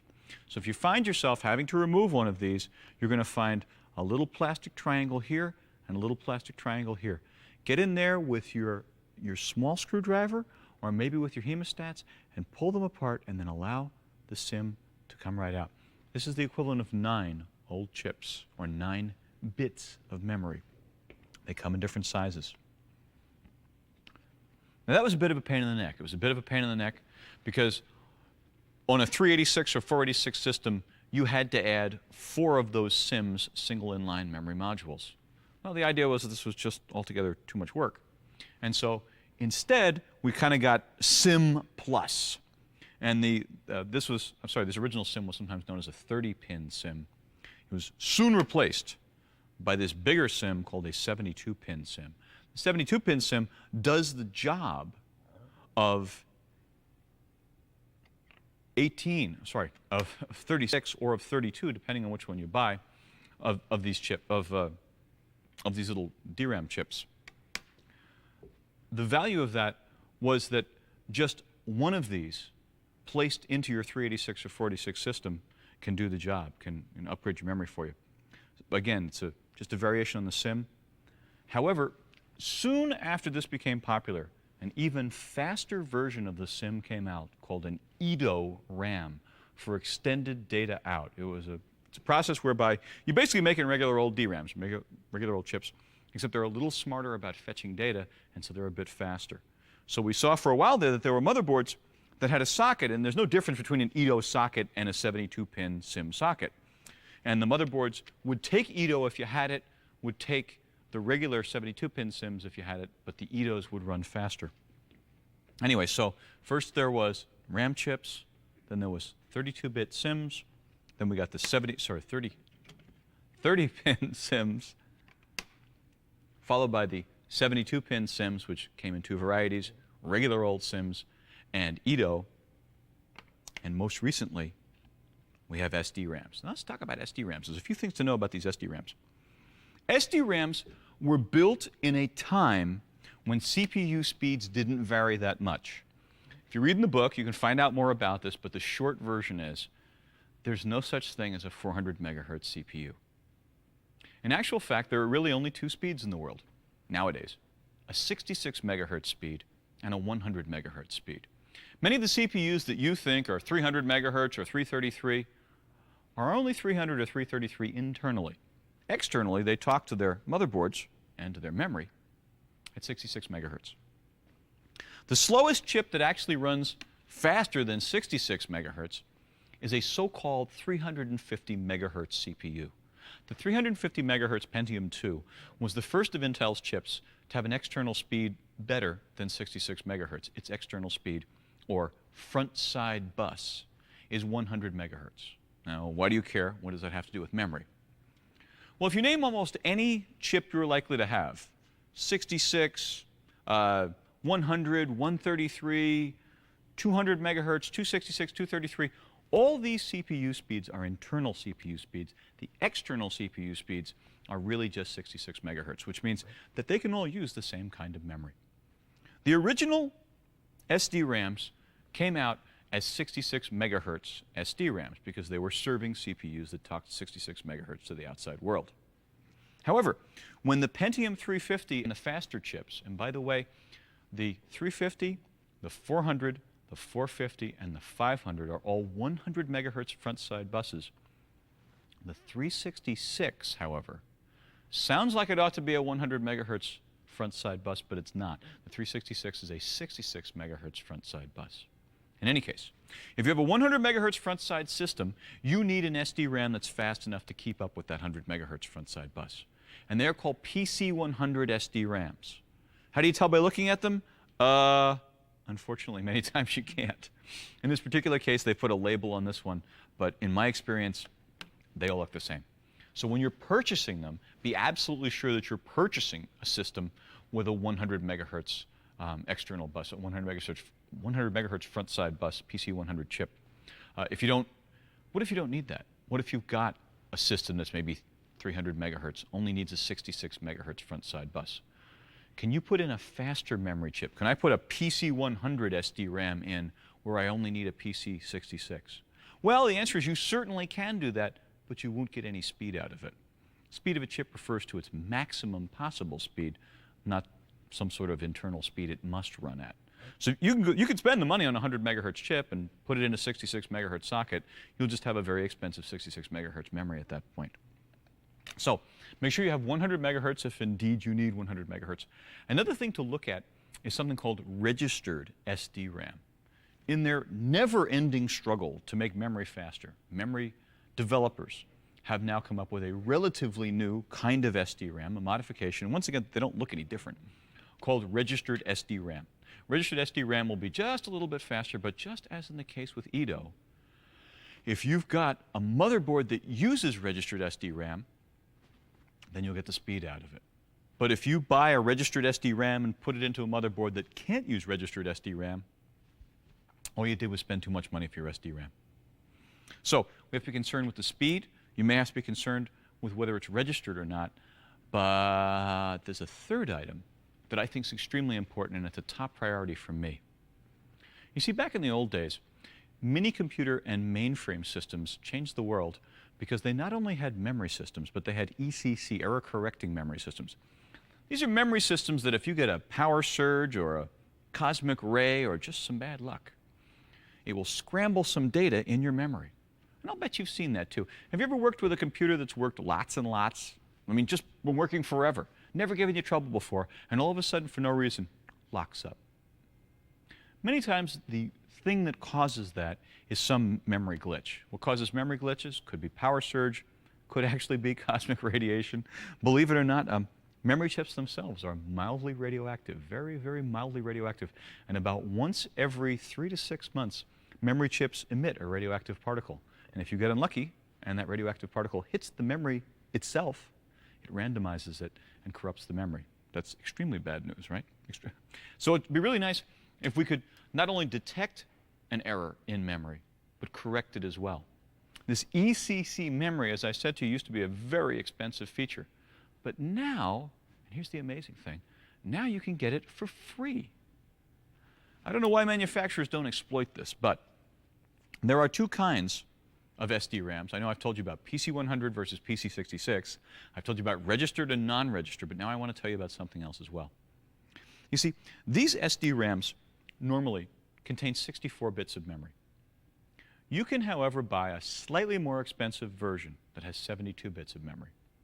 And that extra, what does that work out to, 8 bits of memory can be used to detect and correct memory errors. Here's how it works. Again, 64-bit and 72-bit SDRAMs look exactly the same. Let's say that I purchase a no-name clone from, Jeff and Akbar's House of Clones, and I go and buy myself some 72-bit SIMs instead of 64-bit SIMs or SDRAMs.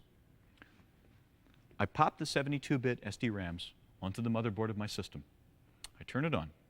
And inside the system, there is a configuration screen you've probably seen called some folks call it the CMOS configuration or the BIOS configuration. And one of the screens in there is a screen that controls, if it's a Pentium 2 system, will be a screen that controls ECC. And you'll see one of these settings is ECC, set it on or off, or auto or off. Most manufacturers figure they can save $10 by selling you 64-bit SD-RAMs instead of 72-bit SD-RAMs. Well, if you spend that extra $10, you pop in the 72-bit stuff, tell the CMOS, tell the BIOS to use ECC, and when you turn your system on, you will never have a memory error. Because what ends up happening is if you get a memory glitch, the circuitry on here detects it and corrects it, never even bothers you with the problem. You're running something like NT that uses a tremendous amount of memory, thing lock up on you periodically, I'm guaranteed it's a memory problem. Ward that thing off with ECC. It's a wonderful feature, and it's practically free. I have no idea why everyone doesn't do it. So, in sum, we've seen how to put the memory in here. We've seen there's different kinds of memories. I mentioned in brief that there are different banks of memories. Back in the old days when we were working with these 30-pin SIMs, we had to put 4 of them in to make a 486 happy. Nowadays, that's not too much of a problem because one of these SD-RAMs does the job for you, where on a 386 you had to add 4 of these at a time. On a Pentium 2 or a Pentium system, you need only add 1 of these. So, memory, get to know them. Get your upgrades when you buy it. Be sure to buy the 72-pin, not the 64, and turn on the ECC, and life will be quite good memory-wise. One of the configuration problems you run up against, most likely that'll give you some of the most trouble, but is really important, is hooking up a hard drive. Actually, let's not say a hard drive. Let's say a mass storage device. Because for examples here, I've got a couple of hard drives. These are, what do I got? A 4 gig drive and a something else gig drive. A couple 4 gig drives. I also have another drive which acts like a hard drive, but it's removable, called a zip drive from iOmega. You've probably heard of those things. These are absolutely wonderful for backing things up. And these little cartridges, about the size of a floppy, store 100 megabytes of stuff. They now have 250 megabyte versions of them. And I'm also going to put a CD-ROM in the system.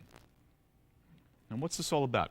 Well, in order to put mass storage devices of any kind, and here we're talking about, again, hard drives, zip drives, CD-ROMs, DVDs, CDRs, that is writers, probably, you know, are there IDE jazzes? I don't think so. But I mean, there are a number of devices, tape drives, lots and lots of things connect to your computer with IDE. So step 1 is, what is IDE? Well, in order to put one of these storage devices or backup devices on your computer, the computer needs a language to speak to it. Because drives, you know, drives are a lot slower than computers are. Computers think in terms of millions of operations per second, or actually almost billions of operations per second. Hard drives, in contrast, are thousands of times slower. Also, hard drives and storage devices in general format data differently than the CPU does. So really, in order to make this work properly, we need something that speaks the hard drive's language and speaks the CPU's language, this sort of electronic ambassador. An ambassador, we don't call it an ambassador, we call it an interface. Now, over the years, there have been a number of interfaces between drives and systems. Back in the old days, the original 5 and 10 megabyte hard drives used something called ST506. The higher end ones use something called SD. Both of those are pretty much gone now. At this point, you're going to see one of 2 drive interfaces in the PC world.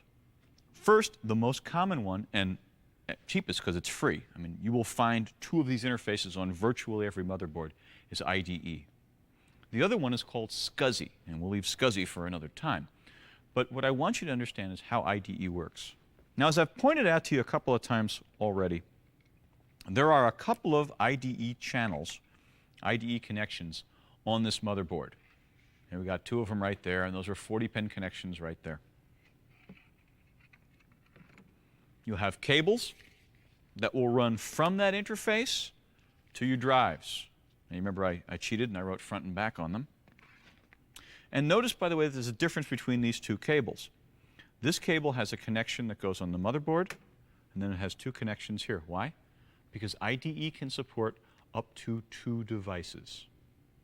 So this cable is sort of recognizing and supporting the fact that electronically, IDE can support 2 devices. Hey, but look at this other cable. Ooh, the guys who configured this got cheap because it's got a connector for the motherboard and it's got a connector for the drive, for one of the drives, and nothing for the other. Now, does that mean that this IDE channel only supports one drive? Absolutely not. It just means that this cable is cheap, and for $4 you can go buy yourself a cable that's a good cable that's got connector for the motherboard, 2 connectors for the other drives. To the best of my knowledge, 2 is the most that IDE will ever support. It may be that someone's got a whiz-bang EIDE system that I'm not familiar with, but in general, one IDE channel supports 2 devices. Now you notice I'm getting nice and generic and I'm saying devices. Once again, what can you put on IDE? Most cases it's hard drives. Second most common, CD-ROMs. But if you've got a DVD, DVD almost certainly attached with IDE. If you've got a backup device of some kind, more and more of these are IDE. Now, I should point out that IDE is lower performance than SCSI, less flexible than SCSI, but it keeps getting better and better and better. The compelling reasons to buy SCSI on a workstation are really, really dropped off. On a server, there's still a lot of good reasons to buy SCSI, but for most workstations, IDE is going to work fine. That's the good news. Now, you ready for the bad news? The bad news is that in order to make these disparate IDE systems work with each other, you've got to configure them. Because in an IDE system, I told you there's 2 players, right? Up to 2 players. Well, one guy has to be the boss, and the other guy has to be the not boss. In IDE terminology, we say that one of those drives, because remember, 2 is the maximum per channel, is the master, and 1 is the slave.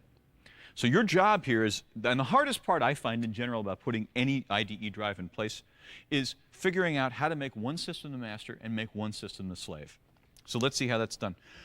The world has gotten better because the instructions to do that are now sitting on every drive I've got in front of me. That won't always be the case, though. Let me show you one example. This Caviar 24300. It's got a little diagram and it's got a chart right here. And it shows me how I set some jumpers. Now, we'll talk about jumpers in a minute. But notice it says that there are 3 states of the world. Let's take a close look at that here. The 3 states of the world are single, which means I'm the only drive on this chain. Master, which means I'm one of 2 on this chain, but I'm the master. And then there's slave. Slave says I'm one of 2 on the system, but I'm the slave. What's the difference between master and slave? There's electronics on this drive that controls the communication between the drives and the motherboard. So really what you've got here, if you put 2 drives in a system, you have a certain amount of redundant electronics. When you set this guy to slave, a lot of this board that's sitting on it just goes to sleep. That can be important, though, because that means, what if you have an old 4 gig drive on your system, and you're going to add, as a second drive, your brand spanking new 15 gigabyte IDE drive? Well, now most folks would say, well, the old one's the master now because it's all by itself. I'll keep it the master. But you see, the old one has older electronics on it. The new one has newer electronics on it. Which one do you think is going to serve your system better? Well, the good news is that to get better performance, the newer system should always be the master. The bad news is that the drive you boot from, the C drive, is the master on the primary. Let me untangle that for a minute. What that means is if you've already got a 4 gig drive sitting on your system that's your C drive, and you add a 15 gig drive, that's great. But if you make the 15 gig drive the new master, you won't be able to boot from your old drive. I suppose some BIOSes will let you do it, but most of them will not. So that's your choices there. Do I want to go for fast, or do I want to go for no trouble? Personally, I would back up all the data on the 4 gig drive myself. I would do this. Then I would put the 15 in as my C drive, add the 4 gig as the D drive, format the both of them, and just start fresh. That's just my opinion, though. Anyway, so we got to figure out how to make everything a master or a slave. And on some systems, there's 3 states of the world, as you saw: master, slave, and single, all by myself. Let me show you in contrast. Let's take a look here at this is the CD-ROM. And the CD-ROM, here it's got this little guide that says CS, SL, MA. Well, what's the message here? Well, I've told you that there's 3 states of the world. I'm by myself, I'm the master, I'm the slave. Okay, I didn't tell you the whole story. There's actually 4 possible states of the world. Some systems have a special kind of cable. It's got some special twists in it. And on those systems, what you do is you set all of their drives to cable select and just plug in the cable. In general, I don't use cable select. I like the master and slave approach. In any case, did you notice that this one said master and slave, but it didn't say all by itself? That's a variation you're going to see. Some drives say master slave all by myself. Some drives say master and slave only. And if it's all by itself, that means master. With some systems, it'll say master slave or cable select. So let's set these up. I've got 4 drives, and I want to make, if I've got 4 drives, I need 2 channels. Let's assume I had a good cable for this guy. And how would I cook this all up? Well, let's put one of my 4 gig drives and my zip drive on one channel. All right, if I'm going to do that, who should be my master? In this case, I'm thinking the Western Digital drive is probably the way to go if I'm going to pick a master. So I want to figure out how to set this guy to be master and this guy to be slave. Now, how do we do this?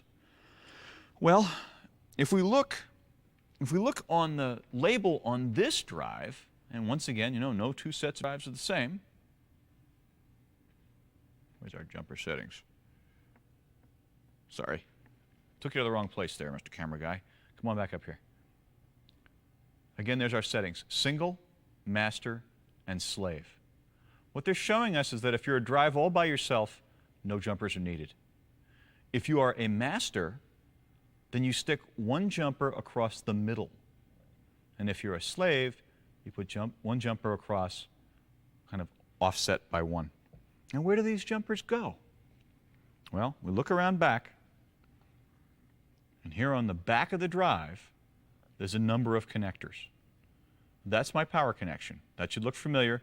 That's that floppy drive connection that we saw. Well, floppy drives are the original users of it, but now about everything uses them. This row of pins over here, this is an IDE connection, and that's what's going to go on the ribbon cable. The thing in the middle here, that's my set of jumpers. And if you look, you'll see, what's that? 1, 2, 3, 4, 5 of them, which is exactly the same as I see here on this label. Let's come back and take a look at this label again one more time, just to remember how we set this thing to be master, because we want it to be master, and it's going to be right there. And the master says, take that jumper off, stick it in the middle there. So I'm going to do that now. And when you're grabbing these jumpers, you know, sometimes they'll give you a hard time. Sometimes they don't want to come out. And in that case, that's where your little screwdriver or your hemostat can be really, really useful. But it looks like this one's going to come out without any trouble. Or maybe I'm wrong. There we are. Come on, jumper. Resistance is futile. There we are. I then put the jumper into the middle position where it is going to be. And you can see it's got 2 rows of empty pins on either side. So I've configured this thing to be the master now. It's ready to be master on 1 channel. I need to set the slave up over here. Now this is, once again, this is the, what is this? This is the zip drive, the internal IDE zip drive. Zip drives come in several flavors, by the way. There's a parallel port zip drive that plugs into a parallel port, a printer port. There's the IDE type, and there may be a SCSI. I'm not certain about that. But in any case, if we look at our label here, the label is going to show us, and if we actually hold it right side up, then we'll see that the label shows us that if you want to be a master, looks like we got a jumper and 2 empty sets. Slave, leave all the jumpers off.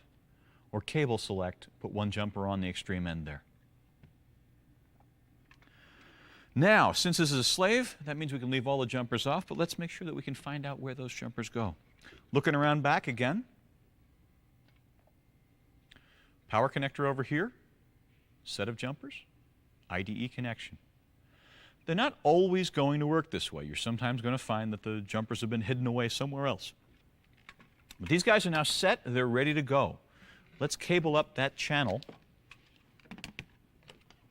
And a logical question at this point is, okay, this piece goes in here. It's going to go on the motherboard.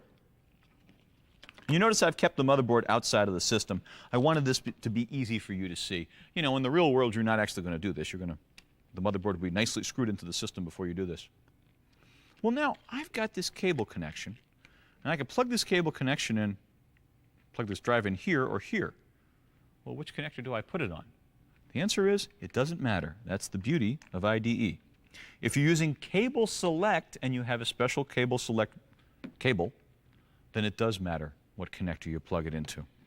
In contrast, if you're just going to use the master-slave arrangement, which is the more common arrangement, you can stick the master or the slave on either connector. So what we do now is we've got this cabled, and again, notice how we've got it cabled. Connection into the back of both drives. Our connection goes into the motherboard, and by the way, I looked in the documentation for this motherboard and found out that this, the outside connector, is the primary IDE channel. Now, because this is the master of the primary, what drive do we say that gets to be? That gets to be the C drive. So it's important to know that's going to be your boot drive. We'll also need power for this little sucker. And if it's sitting inside the computer, of course, we're going to have more of these Molex connectors. And we would make sure we had enough of those guys to go around. Sometimes you got to buy splitters. You can buy splitters for these, by the way. You go down to your local electronics junk place, and typically you can find a splitter that will turn one of these into two of them. If you're really going to load your system down with a lot of drives, you might need one of those.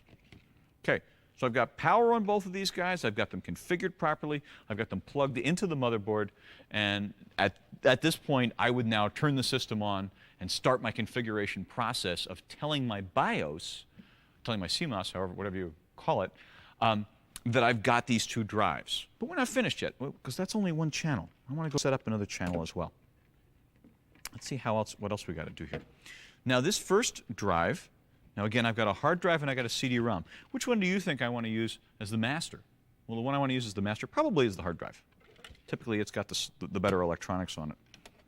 Now, if I look on the settings on this the label on this drive, once again, it's going to tell me that I want to make this the master, and the way I make it the master is, as we've already seen, I put that jumper across the middle piece.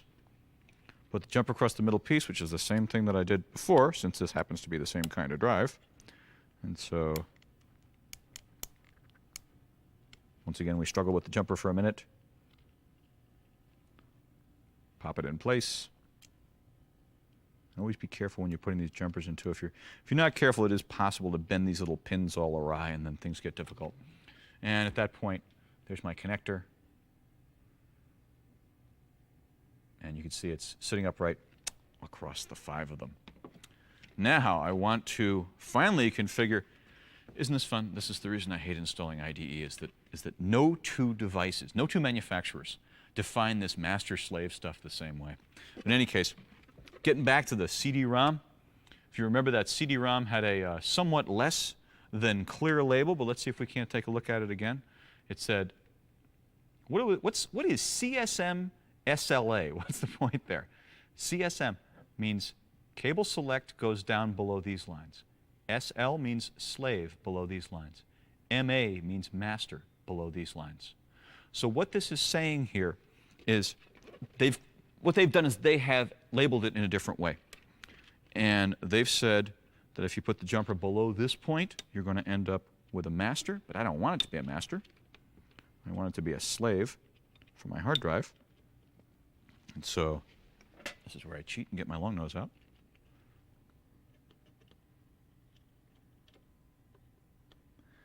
See, as I told you, you can do almost anything with just a set of Phillips screwdrivers, but you can make your life easier with certain extra tools. He's now configured to be a slave. Once again, if we had the proper cable, the 3-connector cable, we would plug that guy in, and this extra cable would then get connected on one side, as we saw, to the motherboard.